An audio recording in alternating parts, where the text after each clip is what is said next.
Gear Zombie.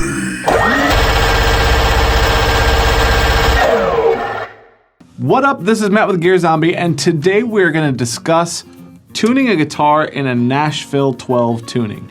So what does that mean? If you watch my channel, you saw that I just picked up this gorgeous Taylor. And while I love this Taylor, there's one thing that I've kind of always wanted to have in the studio, and that was a 12-string guitar. Now, one of the things that I wrestled with when I was purchasing that Taylor was I didn't want to spend that much money necessarily on something that I don't use a ton. I do a few covers here and there, maybe add an acoustic part to a song, but it's obviously, as you can see behind me, not my primary instrument. But it just didn't seem to make a lot of sense for me to purchase one for all the more I was going to use it. And more importantly, I was mostly going to be using this for recording. If you've ever tried to track with a 12-string guitar, it can be a bit challenging. You're literally pushing down twice the amount of strings that you would normally. So now when you're recording with your acoustic guitar, your chance doubles in having some sort of an audio issue. When you're recording acoustic guitar, articulation is important. So when you double the amount of strings you have to perform on, you have double the opportunity to mess up that articulation. That's where the Nashville 12 tuning comes in. Nashville 12 tuning is very simply taking a second guitar and tuning it as the high strings on a 12-string guitar. In this case, our donor is this old Ibanez. I've had this for every bit of 15 years probably. This wasn't an expensive guitar. I'm not 100% sure, but I think I made out of this from a Guitar Center new for like 150 bucks. I didn't have an acoustic at all at the time, so this has been my main acoustic guitar for that many years. Now I know what you're thinking. Hey dummy, I don't have two guitars. Aha, I didn't have two guitars either. While I'm not telling you to go out and spend a bunch of money on a Taylor, I did spend several weeks before looking through like Craigslist and Facebook Marketplace, just looking for any kind of full-size 6-string that I could bring home and throw the high set of strings on. It's important to note that if you're gonna use a secondary guitar for that, you don't need an expensive guitar. You just really need a guitar. Because when you track the high strings, you're not going for the big, gigantic tonal quality of an expensive guitar. You're literally just trying to achieve the 12-string effect. The recording process is simple, and you have some options depending on what it is you wanna do. In most cases, I double track all of my guitars. So I'll record, say, my Taylor, and I'll pan one hard left and one hard right. Depends on what I'm doing, but let's just say as the norm, I'm double tracking guitars. With the Nashville 12, I'll play the exact same pattern in the octave up tuning, also pan hard left and hard right. If you want to get more creative with it, you could pan one guitar hard right and one guitar hard left. Possibilities are really only limited by your imagination. The beauty part of this is you can get a clean recording with your primary guitar and a clean recording with your Nashville 12 tuned guitar, which gives you the ability to adjust afterwards. Like how loud do you want those higher strings to be? Do you want them high up in the mix? Do you want them further back?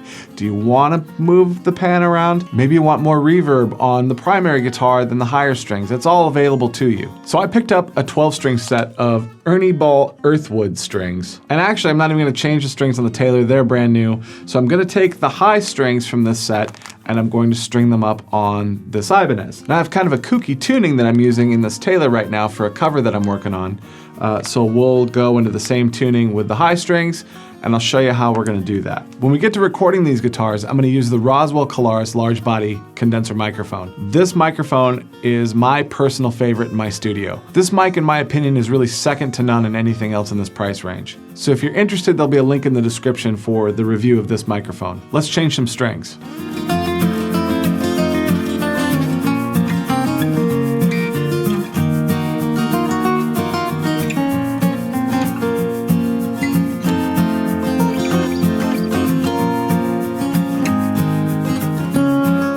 All right, we've got our strings changed on our Nashville 12-string tuning guitar. So we're gonna record a little bit with this. I'm gonna record a riff and then I'm gonna double it.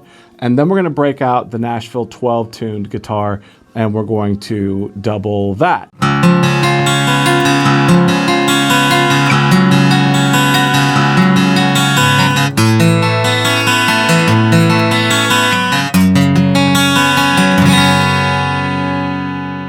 So let's track this. We're gonna do the same thing and let's see if we can make this work.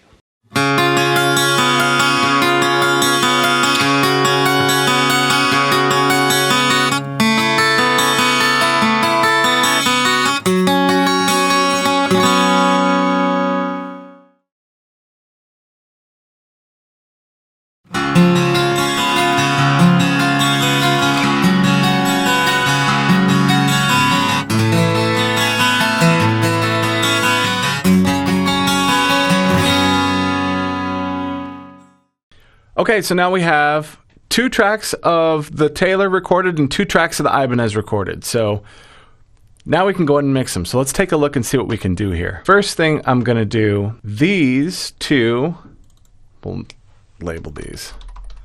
Taylor 1, Taylor 2, Ibanez 1, and this one, Ibanez 2. This one we don't need because this was just a test track, so we'll just close that. Let's start by sending each one of these to a bus. So we'll send the Taylors to a bus, and we'll send the Ibanez's to a bus. So that'll be a new stereo bus, and this will be a new stereo bus. So that's bus D. We'll move this one to bus D. This is bus E. We'll move this one to bus E. So we've got, we'll label this bus Taylor, and we'll label this bus Ibanez.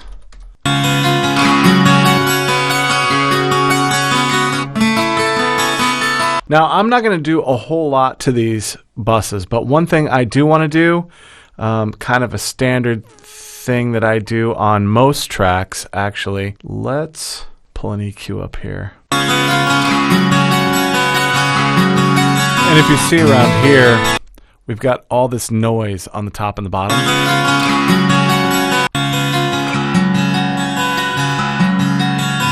And it's not awful, but that noise is there, and we have it double tracked.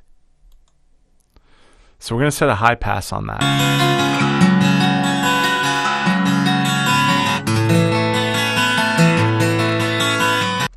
And we're going to do the same thing over here. We're going to set a low pass.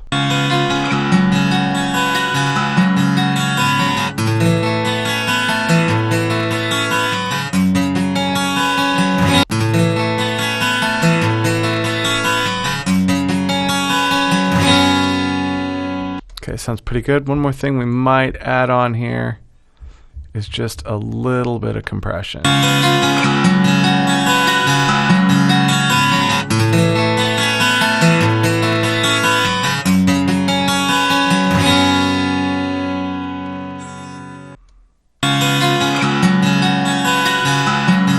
I've got it set very, very soft. It's not a huge thing at all. So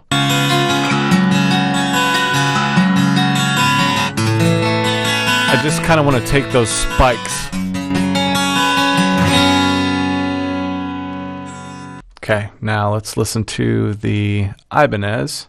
There's a whole bunch of things we could do afterwards to clean this up, and I'll show you those here in a second. But let's start with the equalizer. Let's see what we got here. Same sort of look, but we definitely want to get that bottom out of there.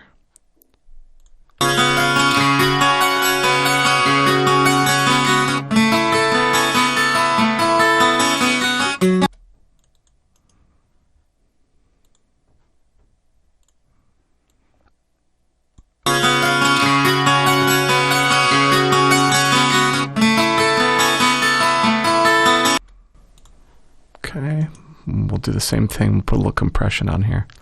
I might compress this a little harder.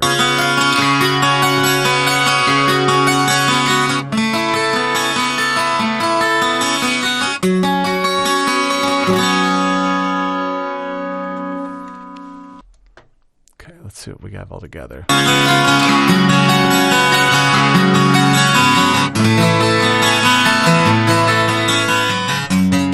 And again, see, the cool thing about this is I can determine how much of those high notes I want.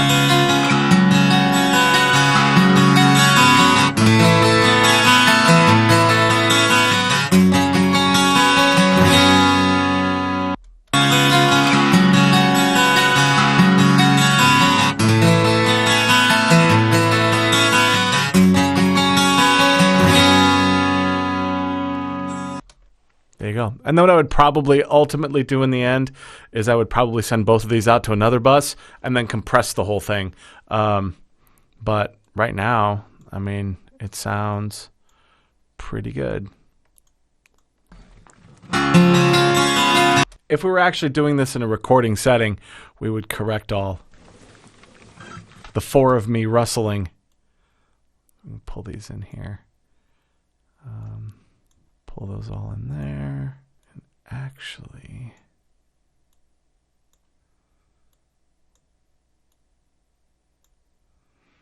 what I can do is taper that in a little bit. See if we hear it yet. So there we go. We took care of all that sound in the beginning.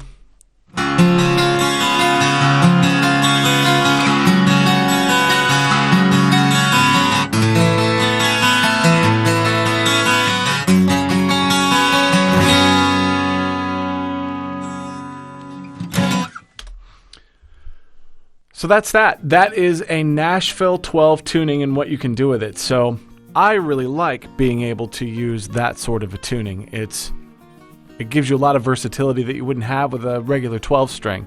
Now, I will say that while it sounds a lot like a 12 string, it doesn't sound exactly like a 12 string. But I think it's close enough that once you get it in the mix, and if I threw a little reverb on here and you had, vocals or bass or everything else going on, you probably wouldn't be able to tell the difference. But thanks for watching. If you liked anything that was going on here, hit like, hit subscribe, hit the little notification bell, because nobody knows that anybody's putting videos up anymore. Thanks, YouTube. And until next time, Gear Zombie. Ooh. Gear Zombie. It's a great mic, by the way. The Roswell Colaris. Grab one of these suckers.